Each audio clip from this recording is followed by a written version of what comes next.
Hello friends, welcome to my channel knowledge की with Naveen. आज हम डिस्कस करेंगे इंश्योरेंस लॉ के बारे में। इंश्योरेंस लॉ एक बहुत इम्पॉर्टेंट सब्जेक्ट है जो एक अलग फील्ड के बारे में बताता है, जहाँ पे एलएलबी के स्टूडेंट्स और दूसरे इंश्योरेंस पढ़ने वाले स्टूडेंट्स जो कि इंश्योरेंस में स्पेशलाइजेशन कर रहे हैं, उनके लिए ये बेसिक क्वेश्चंस का आंसर देने के लिए है। आप समझिए, what is insurance.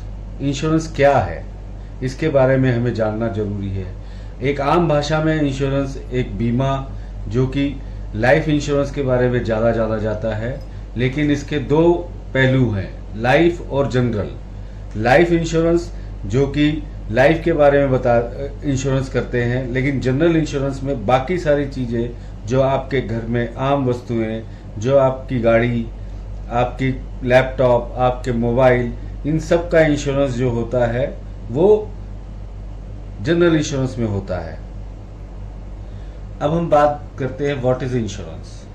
Insurance means in layman language, एक आम भाषा में अगर हम बात करें, इंश्योरेंस एक सिक्योरिटी है एक आम आदमी के लिए, उसकी लाइफ के लिए, उसकी सारी वेल्थ को प्रोटेक्ट करने के लिए। वेल्थ अलग अलग तरह से, उसके मकान, उसकी प्रॉपर्टी, उसके सामान जो उसके अंदर है, इन सभी की प्रोटेक्शन के लिए इंश्योरेंस करना जरूरी होता है और या कराया जाता है।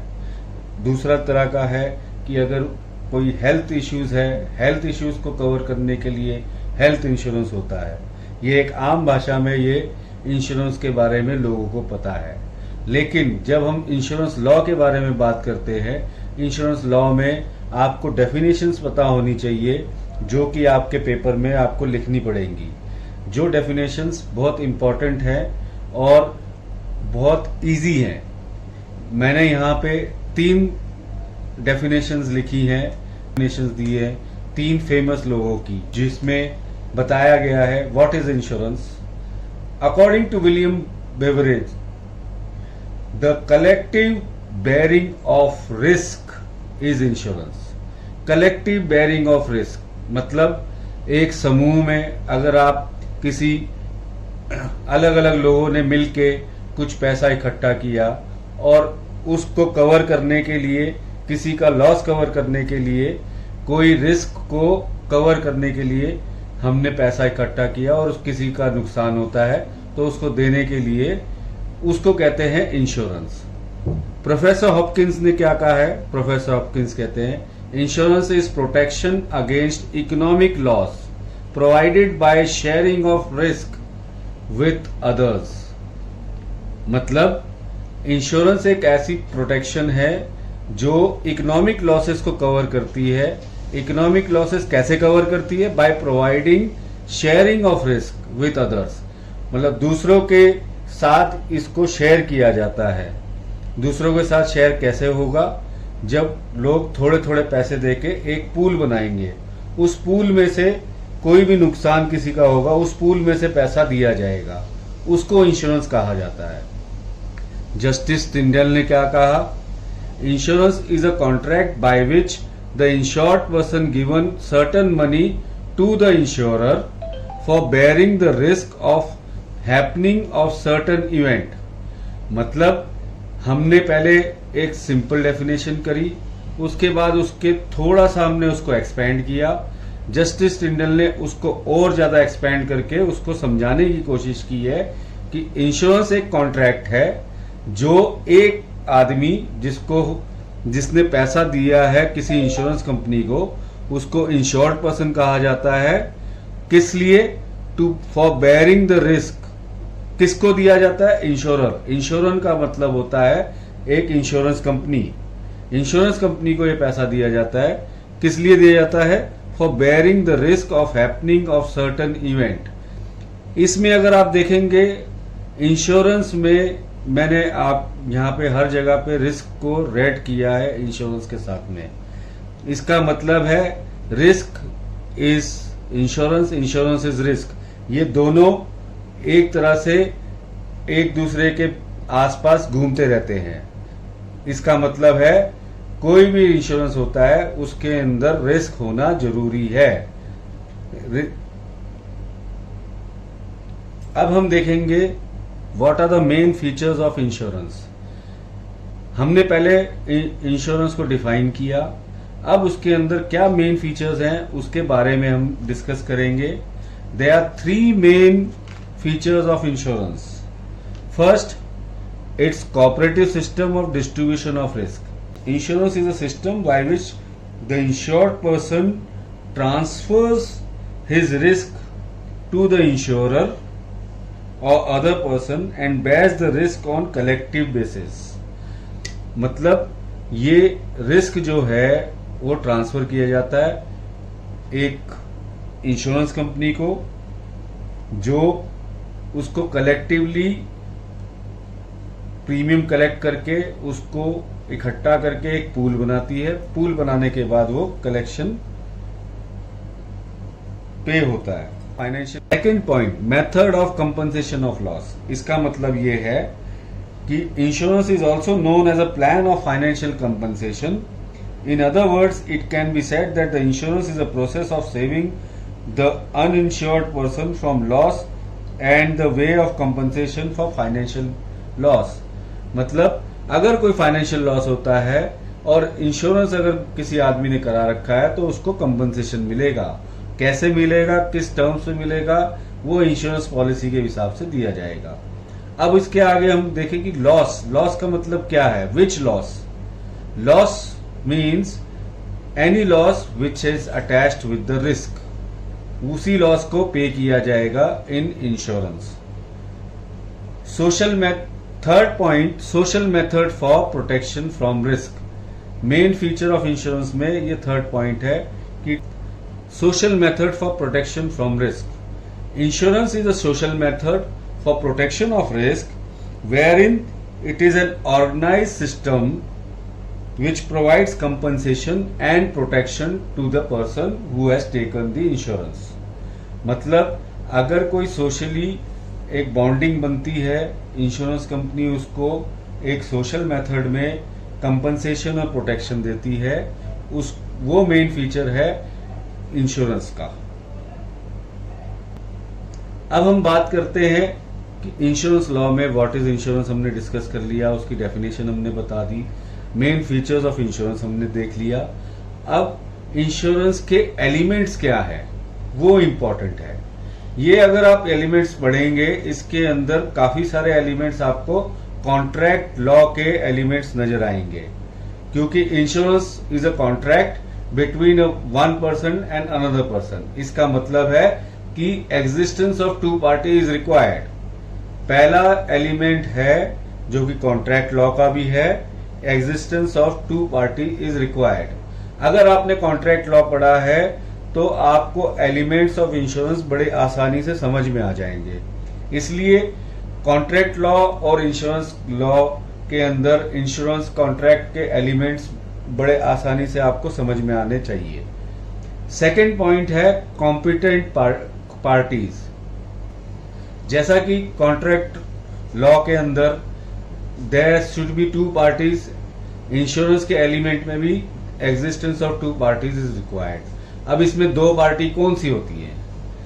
एक पार्टी होती है जिसने इंश्योरेंस कराया है और दूसरी पार्टी होती है जो इंश्योरेंस कर रहा है। मतलब उसको यू कैन से कि one person is insured and another person is insurer. Insured वो आदमी है जो कि अपनी इंश्योरेंस करवाता है, अपने प्रॉपर्टी की इंश्योरेंस या अपने लाइफ की इंश्योरेंस कराता है, that is insured.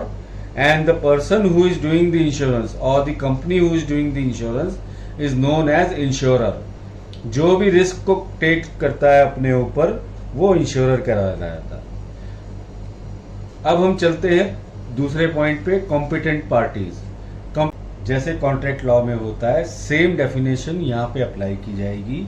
The person should not be a minor and should be healthy, should not be insane and should have knowledge to have a contract with other person. Competent parties दोनों insurance ले सकती है। अब third point है proposal and acceptance. Third element of insurance is proposal and acceptance. इसका मतलब है कि one party submits the proposal and another accepts it. Proposal and acceptance completes the contract. मतलब एक आदमी जो इंश्योरेंस कराना चाहता है वो अपनी प्रॉपर्टी, अपनी लाइफ के बारे में वो प्रपोज करेगा कि मैं अपना इंश्योरेंस कराना चाहता हूं, और दूसरी पार्टी उसको एक्सेप्ट करेगी, ठीक है जी मैं आपका इंश्योरेंस करने के लिए तैयार हूं। और उस तरह से जब प्रपोजल एंड एक्सेप्टेंस कंप्लीट होता है तो कॉन्ट्रैक्ट के अंदर वो एंटर करते हैं। कॉन्ट्रैक्ट शुरू हो सकता है, लेकिन दूसरे एलिमेंट्स भी काम आते हैं। जैसे कि प्रपोजल एंड एक्सेप्टेंस हो गया, कॉन्ट्रैक्ट स्टार्ट होगा between the insured and the insurer, but there are certain other elements which are also required to complete the contract of insurance. That is the elements of insurance has to be taken care. The fourth element of insurance is free consent. Free consent, one of the essential element of insurance. The consent of parties must be free, and the consent may be said to be free when it is not given under fraud, coercion, false imprisonment, mistake or misrepresentation. मतलब free consent वो होना चाहिए जिसके अंदर कोई भी law के हिसाब से कोई फ्लॉ नहीं होना चाहिए। There should not be any misrepresentation of material facts which are relevant to the contract, and there should not be a fraud element in the contract, and along with it there should not be any coercion. Coercion का मतलब है कि किसी का pressure नहीं होना चाहिए कि ये इंश्योरेंस करवाना जरूरी है। ये इंश्योरेंस किसी ने फोर्स करके कराया, जैसे किसी की लाइफ की इंश्योरेंस अगर किसी ने कराया तो वो फोर्सफुली नहीं होना चाहिए, किसी के दबाव में नहीं होना चाहिए। Contract should be free with free consent. आपने देखे फर्स्ट 4 पॉइंट्स कॉन्ट्रैक्ट लॉ के हिसाब से एलिमेंट्स ऑफ इंश्योरेंस है, लेकिन एक और एलिमेंट है जो कॉन्ट्रैक्ट लॉ से आगे बढ़ के है, which is called utmost good faith. What is utmost good faith? अगर आप देखें इसके अंदर 3 वर्ड्स है, utmost, good and faith. Faith हो गया विश्वास, गुड फेथ मीन्स अच्छा विश्वास जो कि एक फ्री माइंड और अच्छे विचारों से किया गया विश्वास है। Utmost means complete, utmost means complete. इसका मतलब है कि complete faith with good will, good intention. अगर हो तभी जाके इंश्योरेंस कॉन्ट्रैक्ट एक अच्छा कॉन्ट्रैक्ट माना जाएगा between the insured and the insurer. It is the duty of the insured that he must give all the information correctly and without any fraud element, with no moral hazard involved in it. So the person should not misrepresent anything, and the other party should have all faith on the person who has given the information. क्योंकि insurance contract तभी चालू होता है जब at most good faith हो। आपने जो चीज बोली गई है, जैसे एक एग्जांपल देते हैं, आपने बोला कि ये मोबाइल मेरा है, आप इसका बीमा कर दीजिए, आप मेरा इस मोबाइल का इंश्योरेंस कर दीजिए। इंश्योरेंस कंपनी आपकी बात मान के उसका इंश्योरेंस कर देगी, आपसे कोई और सवाल नहीं करेगी, क्योंकि उसके अंदर इंश्योरेंस एलिमेंट है utmost good faith. That is very important. बाद में अगर वो पता लगता है कि there is a fraud element, a person who has not the mobile is not of the insured, वो किसी और का मोबाइल है, तो वो फ्रॉड एलिमेंट में आ जाएगा और उसका रिस्क कवर नहीं होगा।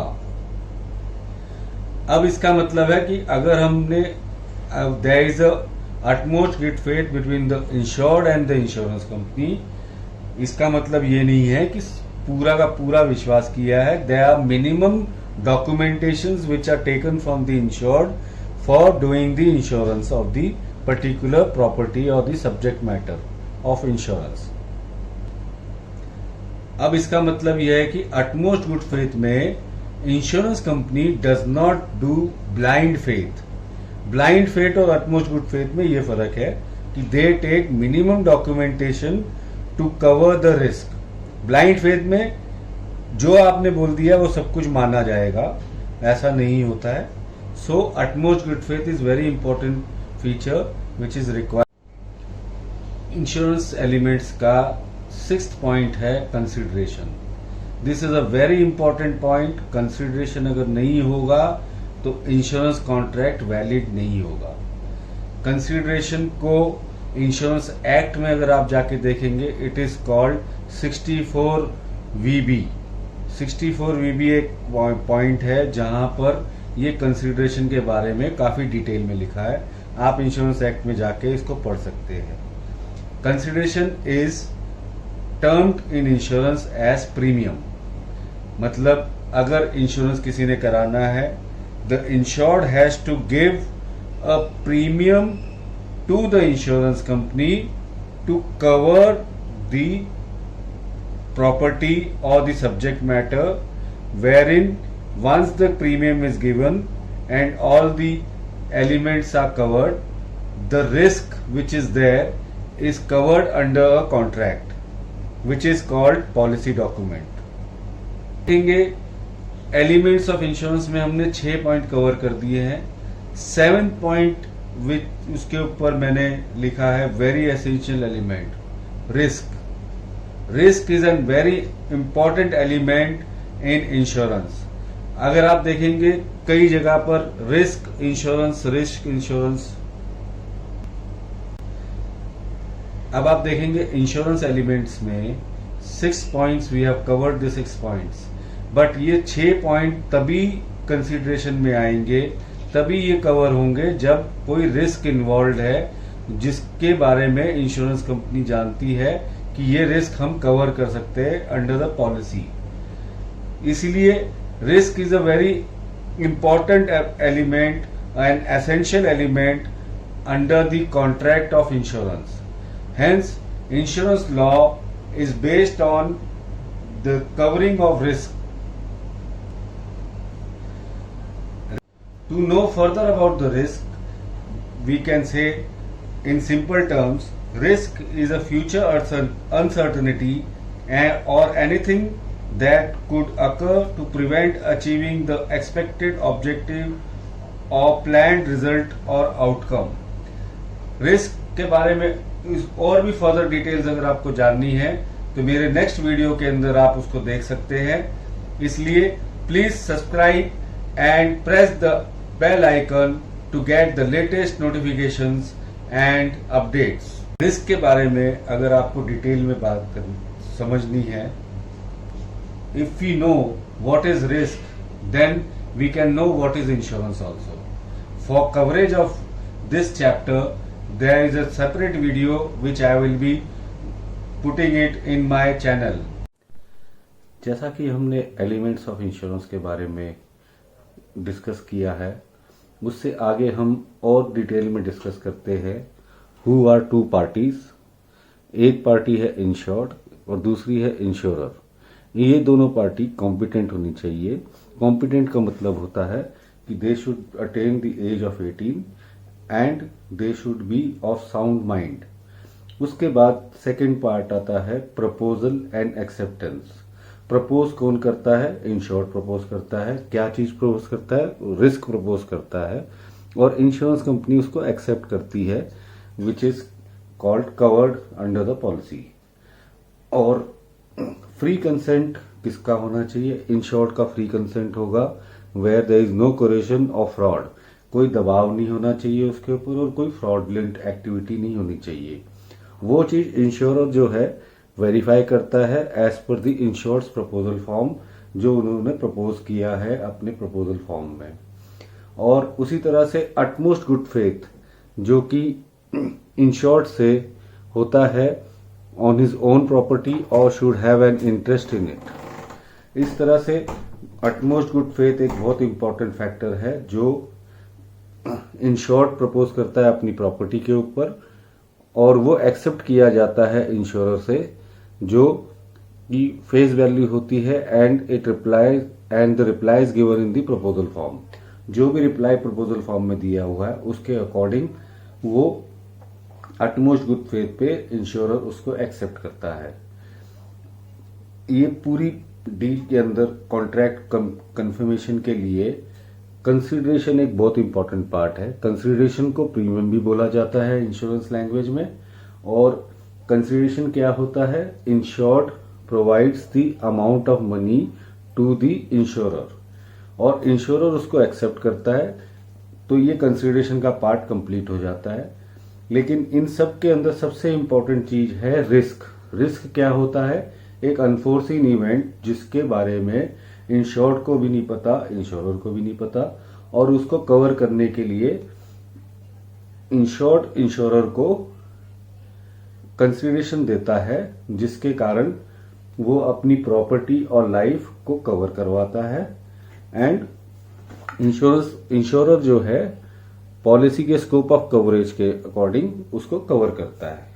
अब हम ये एलिमेंट्स ऑफ इंश्योरेंस के ऊपर अगर हम डिस्कस कर रहे हैं तो इसी से हम अपनी खुद की डेफिनेशन बना सकते हैं। वो डेफिनेशन कैसी होगी उसके बारे में हम डिस्कस करते हैं।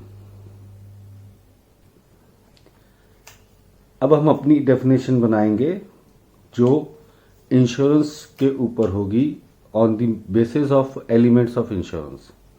हमने अपनी डेफिनेशन बनाई है, insurance is a contract between two competent parties, that is the insured and the insurer, where the insured proposes to cover the risk with free consent on utmost good faith, which is accepted by the insurer and on consideration that is known as premium in the insurance parlance or language, given by the insured for coverage of the property or any subject matter against the unforeseen events, which is also called risk।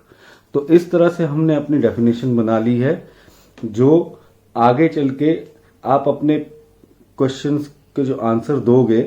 पहले हमने discuss किया था कि 3 famous personality की definitions को हमने discuss किया, उसके बाद एलिमेंट्स ऑफ इंश्योरेंस को डिस्कस किया, और एलिमेंट्स ऑफ इंश्योरेंस को हमने थोड़ा डिटेल में जाना और उसी से अपनी डेफिनेशन बना ली। इस तरह से हम अपनी डेफिनेशन को भी बना के क्वेश्चन पेपर में ये आंसर दे सकते हैं। तो please subscribe my channel for further details and further updates on various knowledgeable things which you want to listen. Also press the bell icon to get further notifications of my latest videos and updates. और अगर आपको ये video अच्छा लगा तो इसको please share करिए अपने सारे फ्रेंड्स को, कोलीग्स को, जो आपको जिनको इस नॉलेज के बारे में जरूरत है। और प्लीज इस वीडियो को शेयर करिए अपने फ्रेंड्स को। वीडियो कैसा लगा इसके बारे में भी आप प्लीज लाइक, कमेंट और अपडेट्स देते रहिए।